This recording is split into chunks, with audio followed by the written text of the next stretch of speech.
reasons Jesus calls Christians together to be part of churches is to help finish what he started, namely healing the world.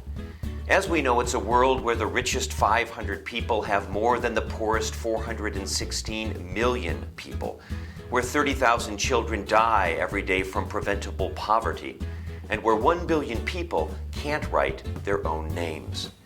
Jesus loves the world and wants Christians to love it too, and to help heal it, to preach the gospel by word and action. Today we're seeing some amazing breakthroughs in technology, medicine, transportation, and agriculture that have finally made it possible to bring healing to the world on a massive scale. Experts say extreme poverty can be ended not in the time of our grandchildren, but in our time.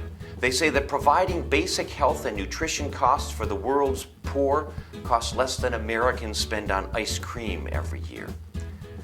Like never before, you and I have this extraordinary opportunity to do something big, not just about hunger, but AIDS, malaria, and tuberculosis, the big killers in poor countries. We can also do something profound to heal our environment. Some people say this is a defining moment for our generation in that we have the resources, we simply need the will. How are we going to react to a world that's literally dying for something to be done? Will we put aside the distractions, get organized, and play our part?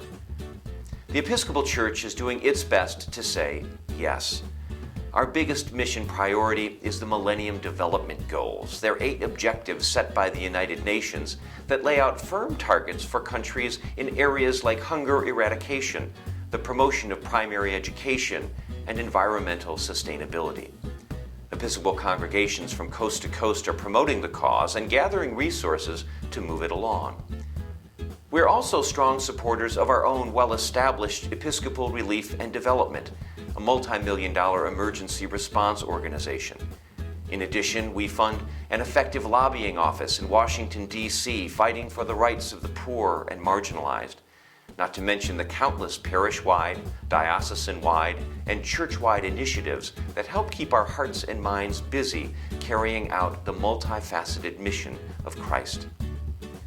Helping the poor is having a transformational effect on us as well. Like many established churches, we were once referred to as the frozen chosen, a church characterized as being more concerned with its own preservation and somewhat removed from the needs of God's world. But the Spirit is reawakening us to the tremendous gifts we've been given.